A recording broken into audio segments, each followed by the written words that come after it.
நாலடியார் பாடல் எண் 146. இனநன்மை இன்சொலொன் ரீதன்மற் றேனை மனநன்மை என்றிவை எல்லாங் கனமணி முத்தோட் இமைக்கு முழங்குவரி தண்சேர்ப்ப இற்பிறந்தார் கண்ணே யுள. இவ்வாறு பாடல்களை பதம் பிரிக்காமல் படித்தால் பெரிதாக எதுவும் புரிவதில்லை.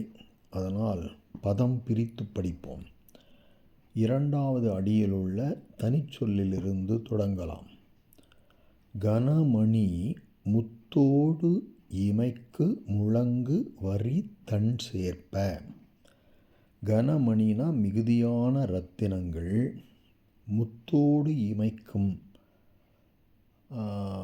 முத்தோடு இமைக்கும்னா அங்கே முத்தொடுன்னு எழுதியிருக்குது, முத்தொடல்ல முத்தோடுன்னு இருக்கணும். முத்தோடு இமைக்கும் முத்துக்களுடனே கூடி பிரகாசிக்கின்றதும் முழங்கு உவரி தண் சேர்ப்ப ஆரவாரிக்கின்றதுமான கடலினது குளிர்ந்த கரையை உடைய பாண்டியனே. இன நன்மை என்றால் தன்னுடைய இனத்துக்கு நன்மை, தன்னுடைய நண்பர்களுக்கு நன்மை, தன்னுடைய சுற்றத்துக்கு நன்மை, இதையெல்லாம் குறிக்குது. இன்சொல் ஈதல், ஏனை மனநன்மை என்று இவையெல்லாம் அப்படின்ட்டுருக்கு.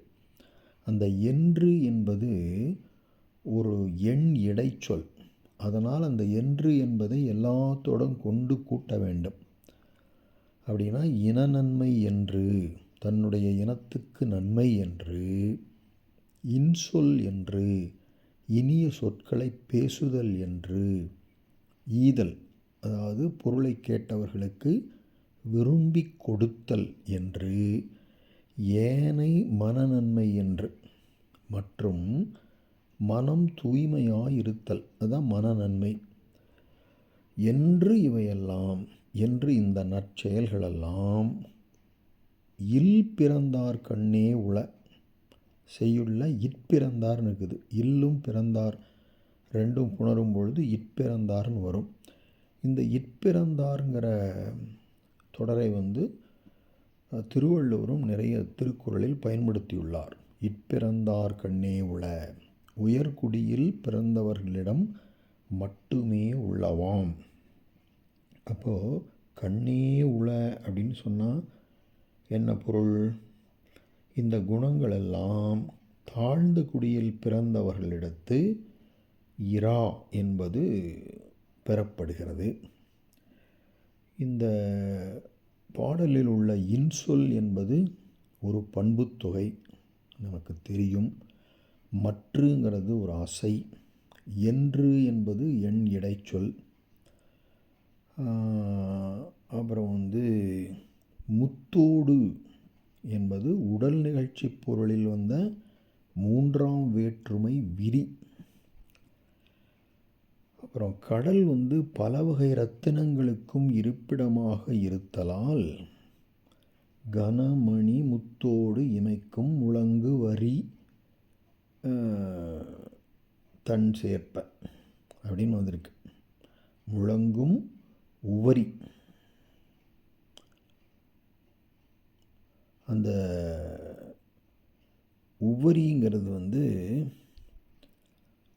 வடமொழியில் ரத்னாகரம் என்னும் பெயரால் வழங்கப்படுகிறது. உவரின்னா என்ன?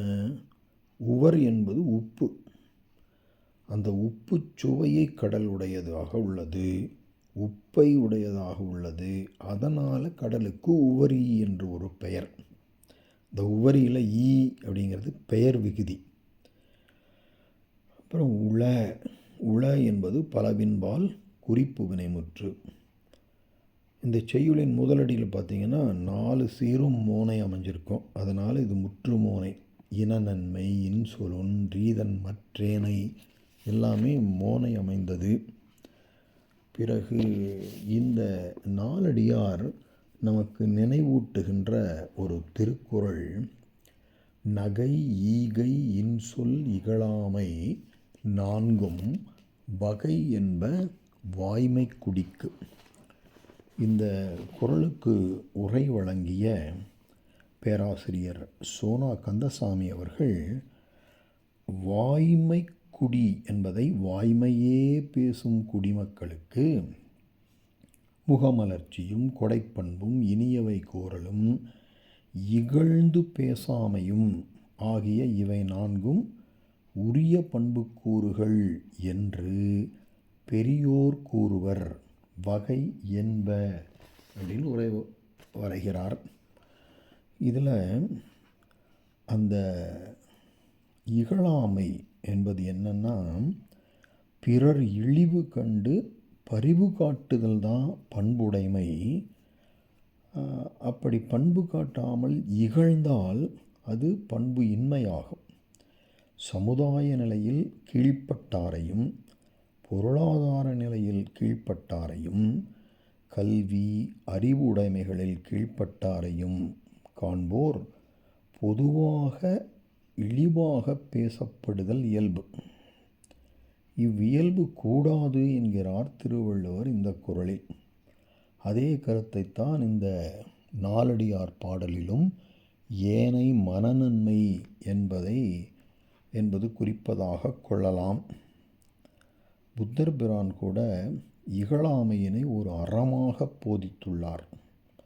சுத்த பிடகத்தின் ஒரு பகுதியாகிய பிரம்மசால சுத்தத்தில் உடன்கால சமயங்கள் பலவற்றை குறிப்பினும் மறுப்பினும் எச்சமயத்தவரையும் இகழ்தல் கூடாது என்று புத்தர் பிரான் சொல்லியிருக்கிறாராமா.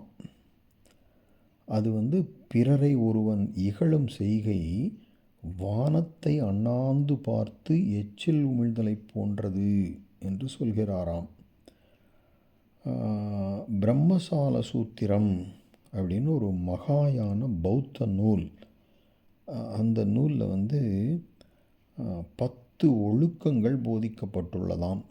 அதில் 7வது ஒழுக்கமாக தன்னை புகழாமையும் பிறரை இகழாமையும் தசசீலங்களில் 7வதாக போதிக்கப்பட்டுள்ளது என்று பேராசிரியர் சோனா கந்தசாமி அவர்கள் தன்னுடைய உரையில் குறிப்பிடுகிறார். இந்த நாலடியார் பாடலை படிக்கும் பொழுது அந்த திருக்குறளும் நமக்கு நினைவுக்கு வருகிறது.